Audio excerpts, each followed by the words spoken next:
Good morning, all of you. So we are going to do some of the questions for the project work of OpenOffice Calc for class 10th.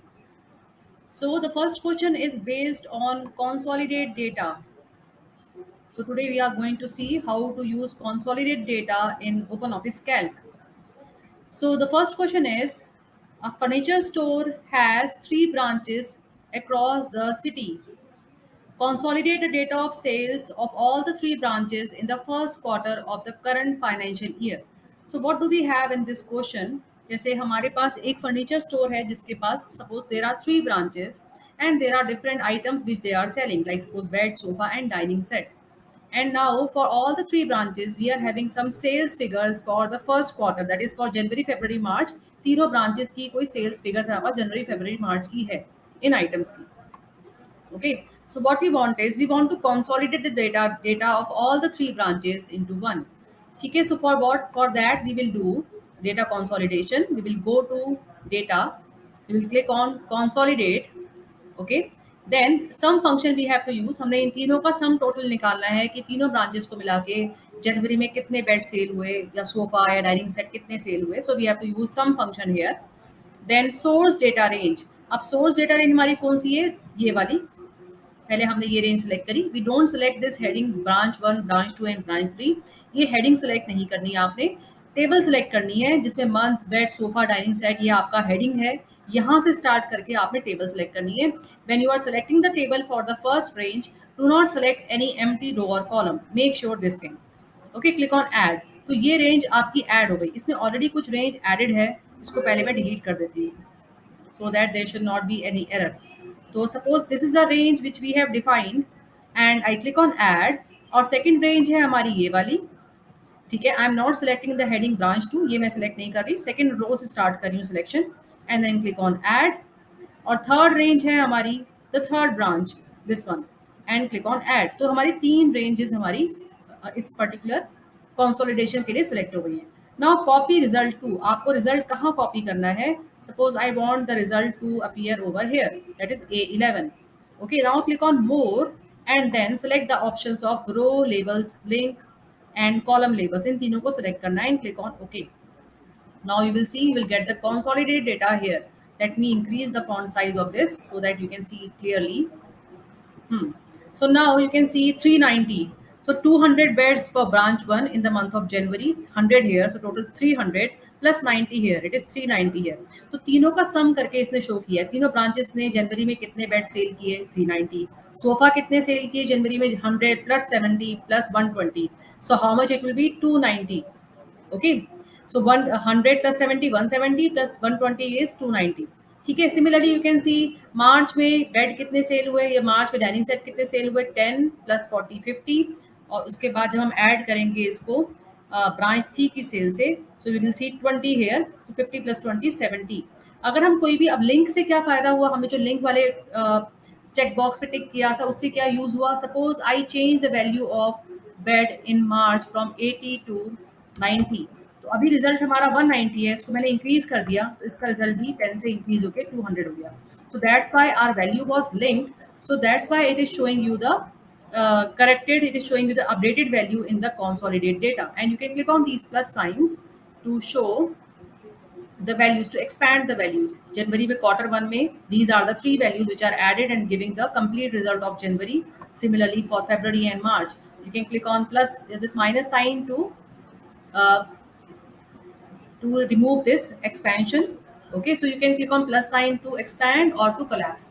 Okay, so this is the option. This is the first question which we have tried. Now we will do the second question. Second question is subtotal. So ABC distributor distributes products in different areas. We have to calculate area wise distribution of products using subtotals in OpenOffice Calc. तो ये हमारी sheet है. तो इस sheet में हमने क्या किया हुआ है? We have used 3 column, city, product and quantity. तो कोई भी एक डिस्ट्रीब्यूटर है which is distributing the products in various cities. Suppose Delhi में उन्होंने माउस डिस्ट्रीब्यूट किए 2000, पेन ड्राइव किए 1000, और आगरा में ऐसे ही कीबोर्ड डिस्ट्रीब्यूट किए 1200, पेन ड्राइव डिस्ट्रीब्यूट किए पूना में 400. So like these in different different cities they have distributed various products. अब हमें सब टोटल, हमें इसका आप सब टोटल निकालना है कि हमने कितने प्रोडक्ट्स, हमने प्रोडक्ट वाइज सब टोटल निकालना है कि how many mouse we this particular company has distributed in various cities. So इसके so before that we have to go to data subtotals. ठीक है, अगर हमें प्रोडक्ट वाइज करना है, फर्स्ट ग्रुप पे हमने क्लिक किया, क्लिक ऑन प्रोडक्ट, और हमें टोटल किसका निकालना है, क्वांटिटी का, so we will click on quantity. तो ये प्रोडक्ट वाइज सब टोटल कर रहा है कि हमने टोटल कितने कीबोर्ड सेल किए, आगरा में 1200, दिल्ली में 3000, पुणे में 1400, तो टोटल 5600 हमने कीबोर्ड को सेल ऑफ किया। सिमिलरली माउस हमने कितने सेल ऑफ किए, 12,000, how much we have sold in Agra, Delhi and Jaipur. Similarly, pen drive, how much we have sold in Agra and Delhi and in Pune. So total of pen drive is shown. और इन सबका सम जो है आपका grand total में आता है. So this is one we have done. Now we can also do a city wise total. So subtotal. For that we will go to data subtotals. City के अंदर हमने ग्रुप बाय हमने किया, city हमें city wise चाहिए, quantity को total करना है, we can click on okay. तो ये सिटी वाइज टोटल आपको दिखा रहा है। सो बेसिकली आगरा में हमने 1200 कीबोर्ड और 4000 माउस हमने सेल ऑफ किए थे। 5200 is the sum total of Agra. Similarly Delhi का सम टोटल हमारा यहाँ पर आ रहा है। So we can use this plus sign to collapse और expand the result as per our requirement. So this way we can show sum totals for various cities, and for city wise we have found subtotal. We can also find subtotal for product wise. Okay, so this is the second question which we have done. Now question number 3. What is question number 3? In question number 3, it is asking to prepare a scenario for simple interest. We have to enter different principal rate of interest and year. तो अब एक scenario हमें create करना है, तो हमारे पास ये एक वैल्यूज है हमारे पास, प्रिंसिपल रेट और टाइम की, और हमने सिंपल इंटरेस्ट निकाला हुआ. You already know the formula of simple interest. It is P into R into T upon 100, B1 into B2 into B3 upon 100. So ये हमने फॉर्मूला ऑलरेडी लिखा है. अब सिनेरियोज में हमने क्या करना है, सपोज हम चाहते हैं कि व्हेन आर प्रिंसिपल इज 20,000, तो हमें इंटरेस्ट दे रहा है 7200. अब हमने ये एक सिनेरियो बना दिया, इसको हम सेव कर रहे हैं. I am just selecting it. I will go to tools, then we will click on scenarios, and I'm just giving it a name called SC1. ठीक है, और कॉपी बैक के ऑप्शन को हमने यहाँ से टिक हटाना है, क्योंकि कॉपी बैक हटाना जरूरी है, अदरवाइज कई बार ये रिजल्ट को कॉपी कर देता है दूसरे सिनेरियोज में. So the select this option of copy back. तो ये हमारा एक सिनेरियो क्रिएट हो गया. अब suppose what we want is कि अगर हमारा प्रिंसिपल अमाउंट 30,000 होता और हमारा रेट ऑफ इंटरेस्ट 10 होता, तो हमारा कितना इंटरेस्ट आ रहा है, सिंपल इंटरेस्ट कैलकुलेट करके आ रहा है 9,000. तो ये हमने एक और सिनेरियो बनाया. We will select this, we will go to tools, scenarios, and suppose I am giving this a name SC2, and deselect this option of copy back, click on okay. तो ये हमारा एक सिनेरियो बन गया. एक scenario हमने बनाना है कि अगर हमारे 50,000 इंटरेस्ट रेट है और हमारा 11% हमारा रेट ऑफ इंटरेस्ट होगा, तो कितना इंटरेस्ट आएगा, इसका भी हमने सेलेक्ट किया. We will go to tools, scenarios, suppose SC3, and click on copy back option, remove this tick sign from copy back, click on OK. तो ये तीन सिनेरियोज हमारे बन के आ गए. If I click on SC1, तो ये शो करे 20,000 प्रिंसिपल और 12 रेट ऑफ इंटरेस्ट पे इतना आ गया. सेकंड सिनेरियो में हमारा 30,000 प्रिंसिपल और 10 इंटरेस्ट रेट पे हमारा रेट ऑफ इंटरेस्ट पे हमारा टोटल इंटरेस्ट कितना कैलकुलेट होके आ रहा है. थर्ड सिनेरियो हमारे पास 50,000 हमारा प्रिंसिपल है और हमारा रेट ऑफ इंटरेस्ट है 11, उसमें हमारा इंटरेस्ट कितना कैलकुलेट होके आ रहा है. So this is one of the things which we have done. अब ज़रूरी नहीं है कि हमारे को हमेशा 2-3 वैल्यूज़ को ही सर्च करना है. सपोज बहुत सारी वैल्यूज़ हैं जिसको हमें चेक करके देखना है कि अगर हमारी प्रिंसिपल की वैल्यू सपोज 30,000 है, या 55,000 है, या 54,000 है, या 60,000 है, या 70,000 है. So lot of values I am entering है. बहुत सारे ऐसे हमारे पास केस स्टडीज़ हैं जिसमें हमें अलग अलग वैल्यूज़ को चेक करना है कि अगर हमारी प्रिंसिपल की वैल्यू अगर चेंज होती है तो उससे हमारा इंटरेस्ट पे क्या असर पड़ता है. Okay, so I have written various values for principal amount and I want to see what effect it will have on the interest. तो इसके लिए हम यूज़ कर सकते हैं मल्टीपल ऑपरेशन. जब हमारे पास वैल्यूज जो है, जिसको if you have more values to check और 2-3 वैल्यूज, तो वी कैन यूज सिनेरियो. लेकिन अगर 10, 12, 20 वैल्यूज है, we can use multiple operations. So we'll go to data, multiple operation. First of all, we have to select the column in which we have written various values of principal, and we will select the column next to it. तो उसके next जो column है हमें वो भी select करना है. So we will select column F and column G to get the result.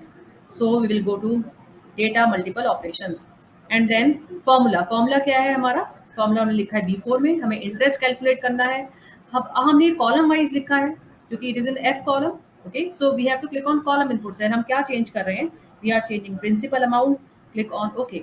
So now it is showing us कि अगर 30,000 हमारा प्रिंसिपल है तो हमारा रेट, हमारा जो है इंटरेस्ट इतना होगा, 55 पे इतना होगा. So it is automatically calculating the interest for different principal values. Multiple operations में ये बेनिफिट है कि हम दो चीज़ों को भी चेंज करके देख सकते हैं. We have just change only principal here, but we can change rate of interest and principal both. What we want in this next thing is, हमने सपोज कुछ कुछ वैल्यूज दी हैं कि ये हमने प्रिंसिपल की वैल्यू को इनपुट करवा दिया कि वी वांट कि प्रिंसिपल 10,000 है, 12,000 है, 50,000 है, 30,000 है. ठीक है, ये हमारी प्रिंसिपल की वैल्यू है. और अगर हमारी साथ साथ रेट ऑफ इंटरेस्ट हमारा ये होगा 12, 11, 12, 15, 16, 18, तो इस कॉम्बिनेशन में हमारे पास इंटरेस्ट कितना आएगा? मतलब अगर 10,000 प्रिंसिपल है और रेट ऑफ इंटरेस्ट 11 है, 12 है, 15 है, 16 है, 18 है, या फिर सिमिलरली 30,000 के साथ ही अलग अलग रेट ऑफ इंटरेस्ट हम अगर चलाते हैं, तो हमारा प्रिंसिपल, हमारा इंटरेस्ट कितना आएगा?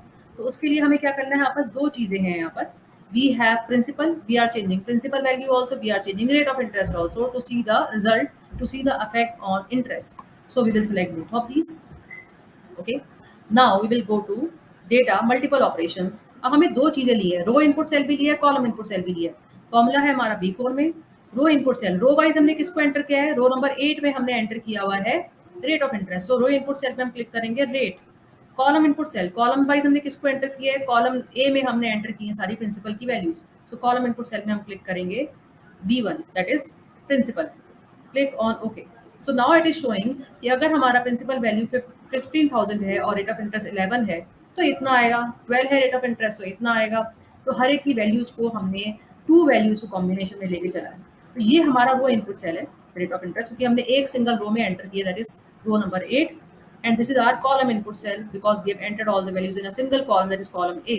So like this we can change on two variables also in multiple operations. Now we will see question number 5. Question number 5 is, a student is planning to attain the marks at least 75% aggregate in all the 5 subjects. So she has got the result in first, second, third semester, but fourth semester result is still not, she still not has received. So she want that, what should be her goal is that she has to achieve 75% marks in each subject, assuming that marks are out of 100 for each subject. So how much we should get in semester 4 for each subject, so that her aggregate percentage in each subject is 75. तो इसके लिए हमने अभी table create की हुई है. ठीक है, तो हमने उस स्टूडेंट का डिफरेंट सब्जेक्ट्स में 3 सेमेस्टर के मार्क्स लिखे हुए हैं. शी नोज अब marks of 3 semesters, but 4 semester marks, 4 semester exams are still not over, so that those marks we have left blank. Then we have calculate the percentage. हमने 3 subjects, इसको हम 0 लेके चल रहे हैं सपोज, क्योंकि अभी इसके मार्क्स या इसका एग्जाम नहीं हुआ. तो her goal is how much he should achieve in semester 4 so that her percentage for each subject is 75. So now for that, for percentage, we have written this formula B2 plus B3 plus B4 divided by 4, क्योंकि हम ये मान के चल रहे हैं कि percentage जो है हमारे जो मार्क्स है it is out of 100. So 4 subjects के मार्क्स हमारे हो गए 400. So you know the formula of percentage, marks obtain divided by total marks into 100. ठीक है, so this is the formula which we will get for percentage. Okay, so I am writing brackets for plus. You know the BODMAS rule, why I have written brackets. Now we will go to goal seek. So this is tools goal seek. ठीक है, formula क्या है हमारा? Formula हमारा इसमें लिखा हुआ है, दैट इज V6 परसेंटेज में निकालनी. टारगेट वैल्यू क्या है हमारी? टारगेट वैल्यू है 75. वेरिएबल सेल क्या है? वेरिएबल सेल है हमारा सेमेस्टर 4, कि हमारे को सेमेस्टर 4 में कितने मार्क्स चाहिए कि हमारी जो टारगेट वैल्यू है परसेंटेज की वो 75 अचीव हो. It is showing what? Insert result 98 into the current cell. Click on yes. It is showing if you get 98 in English in semester 4, you will get 75 aggregate. So we will do it similarly for other subjects also. So I am suppose doing it for Hindi. So you go to tools, goal seek. So I am clicking on the formula cell. This is C6. Target value again मेरी 75 है और मेरी variable value क्या है? Semester 4 के Hindi marks C5. Click on OK. It is showing goal seek successful. Insert 90. Yes, if you click on yes, 90 will be inserted. So you should get 90 marks in Hindi now, so that you can get an aggregate of 75 in So next question is, using solver, we have to find out the simple interest amount by changing principal and rate of interest. तो solver basically क्या करता है, solver और गोल seek में यही difference है कि goal seek में you can take only one variable cell, whereas in solver you can take more than one, you can take two three and more than that also. तो suppose हमने question करना है, अगर हमें गोल seek से करना है, हमारा प्रिंसिपल रेट ऑफ टाइम दिया हुआ है, we have to find simple interest and the formula which we have written is B1 into B2 into B3 upon 100, principal into rate into time upon 100.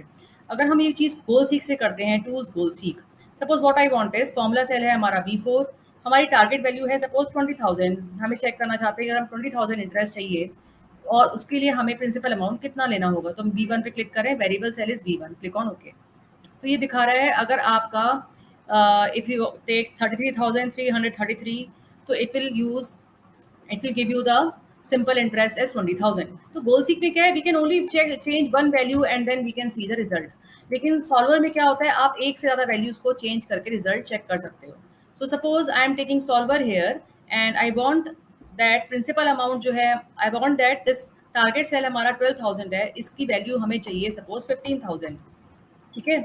और हमें changing sales में हमने क्या select किया, we want to change both principal and rate. हम इसमें एक से ज़्यादा वैल्यू को वेरिएबल लेके चल सकते हैं, हमने दो वैल्यूज को भी चेंज कर सकते हैं.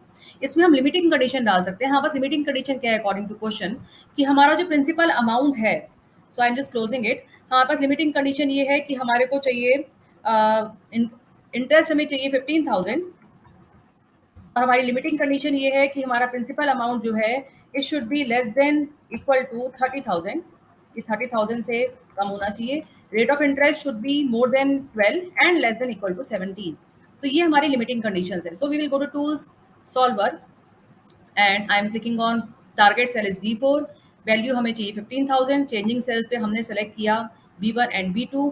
अब लिमिटिंग कंडीशन क्या है, B1, we will first click on B1 here, that is principal का अमाउंट हमने यहाँ सेलेक्ट किया less than equal to and we have written 30,000 here. Similarly we will click on B2 here, that is rate of interest. अब rate of interest के लिए हमारे पास क्या है, that it should be greater than equal to 12 and it should be less than equal to 17. तो हमने इधर लिखा less than equal to 17 for B2. We'll click on B2 and then from here we will select less than equal to and type 17 here. Now click on solve. तो ये दिखा रहा है if you take your principal amount as 30,000 it will give the result 18,000. तो you can click on keep result or you can click on restore previous. तो आपने देखा होगा यहाँ पर if I click on keep result, तो ये answer तो दे रहा है, लेकिन कई बार जो है कैल्क जो है उसका सॉल्वर ठीक से वर्क नहीं करता. हमारी जो क्वेश्चन हमने लिखा था उसमें 15,000 हमारी टारगेट वैल्यू थी और maximum value was principal was 30,000.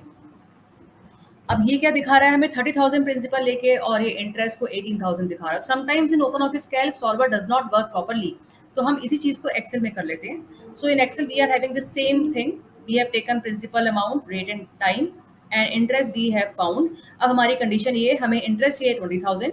Condition हमारी ये है principal should not be more than 35,000 और रेट ऑफ इंटरेस्ट हमारा 12 और 17 के बीच में होना चाहिए.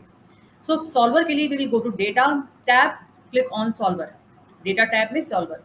ओके, अब what we want is B4, हमारा ऑब्जेक्टिव है B4, उसकी वैल्यू क्या हमें चाहिए 20,000. Okay, so we will type 20,000 here. So I am just deleting all these conditions which are already given over here and I will write the conditions again. Okay, so now हमें so we want a value of 20,000 for B4. अब values कौन सी change करनी है हमने, B1 और B2, हमें principal और rate of interest दोनों चेंज करने हैं. सब्जेक्ट टू द कंस्ट्रेंट्स, हमारी लिमिटिंग कंडीशंस क्या है, क्लिक ऑन ऐड. पहली कंडीशन क्या है, सेल रेफरेंस हमारा जो है principal should be less than equal to 35,000, तो less than equal to selected है, we will write 35,000 here. Click on add. अब हमें एक कंडीशन और देनी है तो ऐड पे क्लिक करेंगे. सेकंड कंडीशन क्या है, रेट ऑफ इंटरेस्ट जो है it should be more than 12, greater than equal to 12, मतलब रेट ऑफ इंटरेस्ट हमारा 12 होना चाहिए. ऐड. एक और कंडीशन है हमारी B2 should be less than equal to 17. ये हमारी कंडीशन है अकॉर्डिंग टू दिस क्वेश्चन. ठीक है, एंड क्लिक ऑन ओके. ठीक है, नाउ ये हमने कंडीशन दे दी. हमारा ऑब्जेक्टिव क्या है, B4 की वैल्यू 20,000 होनी चाहिए. हमारी कंडीशंस ये है, सेल हम B1 और B2 दोनों को चेंज करके देख सकते हैं. तो सॉल्वर में हम एक से ज़्यादा सेल्स को वेरिएबल सेल ले सकते हैं. There can be more than one cell which can act as a variable cell. Okay, we will click on solve. So now it is showing here the result कि अगर आप इतना principal amount लोगे और इतना रेट ऑफ इंटरेस्ट लोगे तो you will get the interest value here. We can click on okay. So So solver is working much better in Excel than in Calc. ठीक है, तो same thing you can do. You have to go to data tab and click on solver here. And now it has solve, it has change both the values. इसकी value 20,000, इसकी value जो पहले थी आपकी उसको 28,000 कर दिया है. And this has been change from 12 to 13.86. So this is how we have done. Now the next question is we have to create a macro to prepare mark sheet of 10 students for 5 subjects or 6 subjects, and the marks are out of 100, and then we have to do various calculations on it. So first of all we will see how to create a macro in Calc. So to create a macro in Calc, we have used, this is a worksheet which we have used, and I just delete this and increase the font size. So, okay, so I have used this worksheet in which I have entered marks of different subjects of 5 students here. And now I will create a macro. You have to go to tools, macros, record macro. Okay, now here I want to find the sum. I'll click on B2 plus B3 plus B4 plus B5 plus B6. तो ये हमने यहाँ सम निकाल लिया. ठीक है, I am changing the font size also to 15. ठीक है, and now I am dragging this formula to rest of the cells to find sum of other subjects also. And now I am changing the font color. I'll select this text and I'll change the font color to suppose blue. So this is what I have done. And suppose I am selecting the text and changing the size of the text also to 18.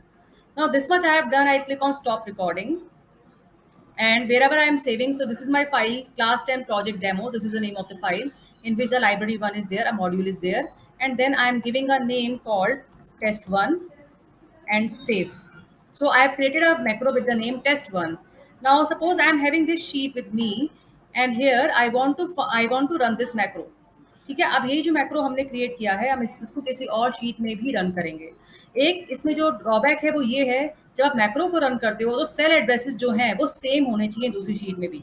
ठीक है, तो this is one limitation of macro in calc. So now we will see how to run the macro. To run the macro, go to tools, macros, run macro.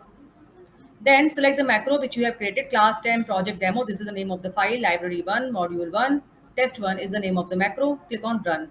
तो ये macro यहाँ पर run हो गया है. यू कैन सी यहाँ पर भी टोटल आ गए हैं और साइज इंक्रीज हो गया है. हमने जो फॉर्मेट चेंज किया था, it has increase the size also, and it has also given blue colour to the text. तो we have created a macro in sheet 7 और उसको क्वेश्चन 7 वाली फाइल में हमने रन किया है. Now we will see how to do the same question use in Excel. Excel में कुछ चीज़ें बेटर हैं एज कम्पेयर टू कैल्क. तो एक्सेल में basically if we want to do this question now in Excel, कि हमने एक worksheet create करी है in which we have written marks of different subjects and we want to find average, maximum, minimum and highlight the marks of each subject which are greater than 75. Greater than 75 को हमने highlight करवाना है macro के through. तो now we will do this macro in Excel. So this is our worksheet. हमने sheet 2 में एक sheet बनाई हुई है. इसमें हमने कुछ स्टूडेंट्स के नेम्स और डिफरेंट सब्जेक्ट्स के मार्क्स लिखे हुए हैं. To create a macro in Excel we have to go to view, macros and then record macro. यहाँ पर आपने मैक्रो का नेम देना है कोई भी. You can also use a shortcut key. Suppose I am using a shortcut key M, control M, और suppose I am using control I as a shortcut key for the macro. So now suppose I am writing min and then equal to min. I am writing the formula for minimum, equal to min, select the range, bracket close and enter. So this is showing us the minimum value in the giving range. So I am just increasing the font size of the text here. Go to home tab and increase the font size here. Okay, so suppose I have got this formula for minimum and I am dragging this formula for rest of the cells. Similarly, I am finding maximum value, that is maximum marks in English, Hindi and other subjects, equal to max, bracket open, select this range B1 to B2 to B6, enter. तो आपको maximum minimum का तो formula आता ही है. This we have done in class 9th also. Similarly I am finding average as per the question. We have to use all these. Equal to average, ये average का formula है. Bracket open, select the range. जो 5 students हैं उनके marks का range select किया. In this example, I have entered marks of 5 subjects. You have to enter for 10 subjects. You can enter for 10 students also for these subjects. तो हमने ये सब निकाला. और हमारा नेक्स्ट क्वेश्चन क्या था इसके अंदर, मैक्रो के अंदर, we have to highlight the marks which are greater than 75. तो हाईलाइट करने के लिए क्या करेंगे, हमने ये सारे मार्क्स सेलेक्ट कर लिए and then we will go to home tab, conditional formatting में जाएंगे, we will click on highlight cell rules and then greater than, जो ग्रेटर देन 70 है, सो आई एम राइटिंग 70। उसको कैसे हाईलाइट करना है हमने, suppose we want to highlight it with green colour, तो यहाँ से हमने एक हाईलाइट का एक ऑप्शन ले लिया, green fill with dark green text, ये ले लिया हमने, click on okay. So you can see all the marks which are greater than 70 are highlighted with green colour and the cell is filled with green colour text. ये हमने एक macro बनाया। अब view पे जाएंगे, मैक्रो पे जाएंगे, stop recording करेंगे, स्टॉप रिकॉर्डिंग हो गई। अब हमने ये मैक्रो को रन करना है किसी और सेल में भी, तो हमने इसको शीट 3 सपोज हमारी ऑलरेडी बनी हुई है and now I want to run this macro in this sheet. I'm deleting all this. So for that, I can either press Control plus I, which is the shortcut key which I have made, or I can go to macros, view macro. हमारा macro था macro 2, इसको run कर दिया। Run करने से क्या हुआ, आपका जो भी हमने मिनिमम मैक्सिमम निकाला था वो यहाँ भी आ गया आपका, ठीक है, मैक्सिमम भी आ गया हर सब्जेक्ट का, तो और एवरेज भी आ गया, और यहाँ जो सेल्स थे वो हाईलाइट भी हो गए। So we have made one sheet, suppose this is a sheet for one section of 10th class and the same formulas we want to apply to different sheet. This, suppose this sheet is another section of 10th class and then we have used a macro to apply the same formula or same kind of formatting, and now you can see here also the cells which are more than 70 are highlighted. In sheet 2 also the cells which are more than 70 are highlighted. So we have run the macro using this in Excel.